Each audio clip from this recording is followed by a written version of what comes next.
পবিত্র কোরআনুল কারিমে নবীগণের নামে কতটি সূরা নামকরণ রাখা হয়েছে?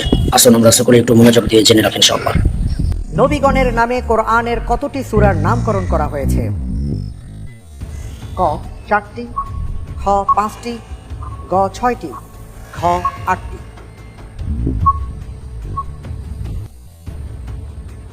জি আলহামদুলিল্লাহ, আমি উত্তর নিচ্ছি গ 6টি। 6টি? জি ঠিক তো? ইনশাআল্লাহ। বুঝে শুনে বলছেন? জি ইনশাআল্লাহ। ফ্রিজ করে দেওয়া হোক গ 6টি। আমি দেখতে পাচ্ছি আপনি যে উত্তরটি দিয়েছেন আপনার উত্তরটি সঠিক উত্তর। আলহামদুলিল্লাহ। আলহামদুলিল্লাহ, মাশাআল্লাহ। বদরের যুদ্ধে যাওয়ার সময় রাসূল সাল্লাল্লাহু আলাইহি ওয়াসাল্লাম কোন সাহাবীকে মদিনার দায়িত্ব দিয়েছিলেন?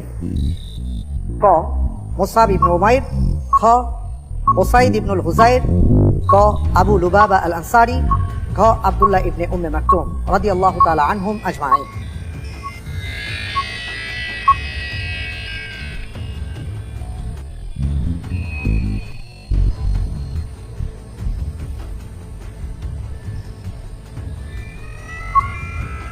জি আলহামদুলিল্লাহ, আমি উত্তর নিচ্ছি ঘ আব্দুল্লাহ ইবনে উম্মে মাকতুম।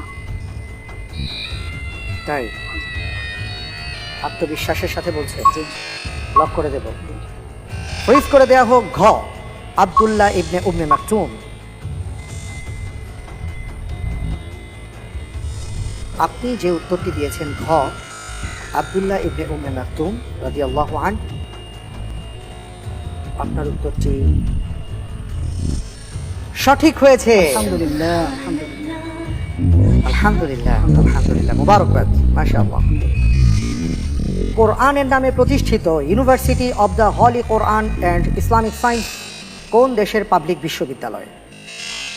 ক তানজানিয়া, খ সুদান, গ ইরান, ঘ তিউনিসিয়া।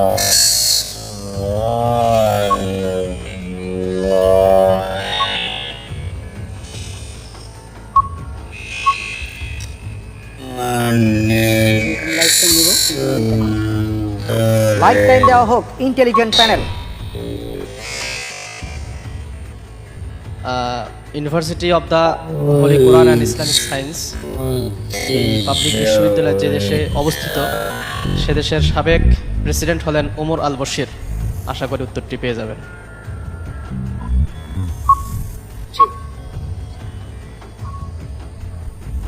এই ক্ষেত্রে যদি সংশয় থাকে আরো একটা লাইফ লাইন আপনার রয়েছে। জি আমি ঘ নিচ্ছি উত্তর।